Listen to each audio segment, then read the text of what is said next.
Assalamualaikum warahmatullahi wabarakatuh. Bab mengenai hak dan kewajiban ASN akan saya bahas di pertemuan kali ini. Berbicara mengenai hak dan kewajiban menjadi sangat menarik. Belum masuk ke konsep ASN-nya ya. Kita berbicara mengenai hak dan kewajiban saja terlebih dahulu. Banyak orang yang menariknya menggembar-gemborkan menagih haknya, melakukan demonstrasi misalnya, tanpa terlebih dahulu mengevaluasi sejauh apa kewajibannya sudah dilakukan dengan baik. Juga sebaliknya, ada minimal dua pihak yang saling berinteraksi dalam hak dan kewajiban. Pada satu sisi, satu pihak berhak memberikan hak, lalu pihak yang lain memberikan kewajiban dan sebaliknya. Jadi kan timbal balik di sini hak dan kewajibannya. Yang perlu dievaluasi dari masing-masing kedua pihak tersebut sudah melakukan terlebih dahulu kewajibannya. Mengapa kewajiban perlu dilakukan terlebih dahulu sebelum datangnya hak? Karena hak itu ibaratnya hemat saya adalah bonus, adalah konsekuensi. Ketika kita tidur cukup, hak yang akan didapatkan adalah kenyamanan, kesegaran tubuh. Artinya bukan segar dan nyaman dulu, baru tidur. Itulah makanya secara sebab akibat, secara keseimbangan, kewajiban itu perlu dilakukan terlebih dahulu. Banyak orang yang kadang-kadang mempertanyakan, ini kenapa saya sudah melakukan kewajiban saya, namun haknya belum datang, belum dapat dipenuhi. Saran saya, hemat saya, tenang saja. Fokus melakukan kewajiban dan kebaikan Anda. Nanti itu yang menjadi hak Anda akan datang kepada Anda dari arah manapun juga. Karena itu sudah menjadi hak Anda. Itu sudah merupakan sudah merupakan saluran yang dibuat oleh Sang Maha Pencipta, Sang Maha Pengatur keteraturan dalam kehidupan. Adanya keseimbangan. Setelah Anda melakukan sesuatu, Anda mendapatkan feedback-nya. Makanya, seandainya orang paham konsep kewajiban hak secara lebih luas, orang akan fokus meningkatkan kualitas dari apa yang dilakukannya. Itu kan secara umum. Sekarang kita ke definisi dulu. Saat kita ke definisi, lantas hak itu apa?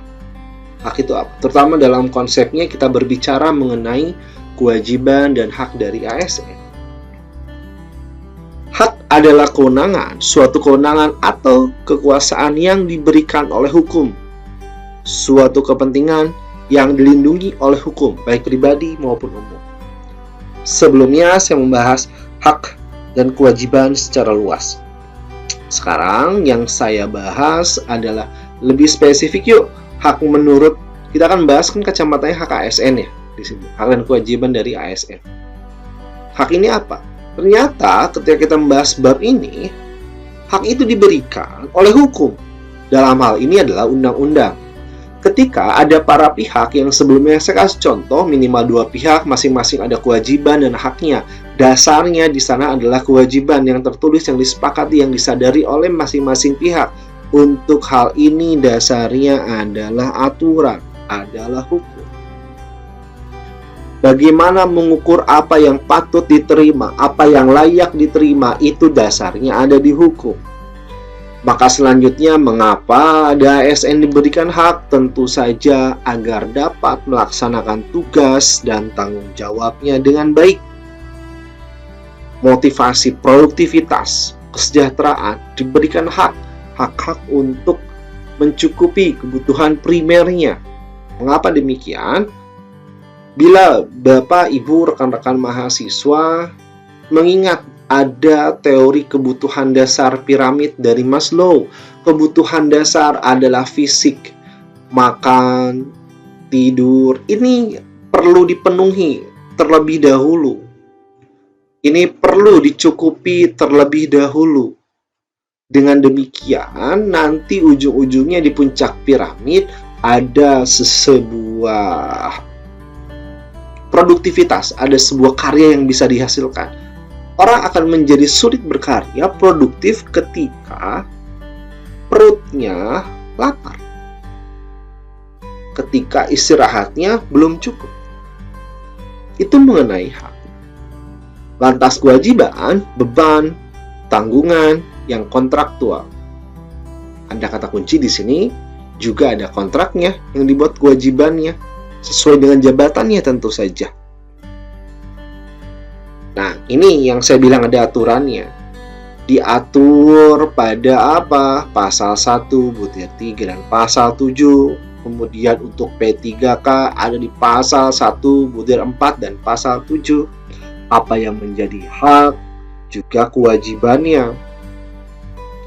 Gaji, tunjangan, fasilitas, cuti, jaminan pensiun, jaminan hari tua, jaminan kesehatan, kecelakaan kerja dan kematian, bantuan hukum, pengembangan kompetensi PNS.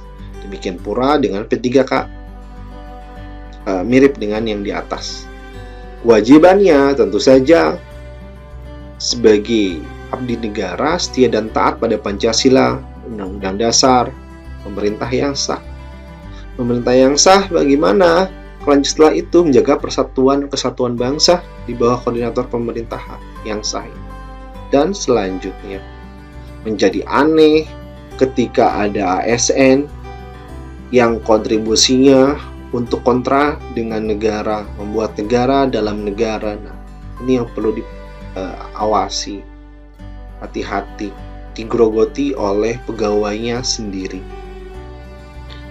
Ini hak, ini kewajiban berdasarkan dari aturan. Ditegaskan kembali di pasal 70 dari Undang-Undang ASN. Pegawai ASN punya hak dan kesempatan mengembangkan kompetensi diri. Kompetensi seperti apa? Seperti saya bimbing dalam aturan ketika kita menyusun dari sebuah peraturan perundang-undangan dari undang-undang. Perhatikan makna dari kompetensi di sana, bisa jadi nanti ada di penjelasan ataupun di aturan peraturan perundang-undangan yang lain. Ya, cara bacanya sudah saya kasih tahu untuk lebih jelas. Penjelasannya seperti apa pengembangan potensi? Nah, di antaranya disebarkan kan, dijelaskan di ayat 2. Pendidikan, pelatihan. Terakhir di presentasi ini ditegaskan kembali yang dari 2 slide sebelumnya bahwa di pasal 92 Undang-Undang ASN, pemerintah juga wajib memberikan perlindungan kesehatan, kecelakaan kerja, jaminan kematian, dan bantuan. Ada support untuk menjaga kesehatan sehingga harapannya bisa lebih produktif, berkontribusi untuk negara kita. Itu dia gambaran dari hak dan kewajiban ASN. Terima kasih. Bila ada pertanyaan seperti biasa, tanyakan di jalur yang sudah saya sediakan.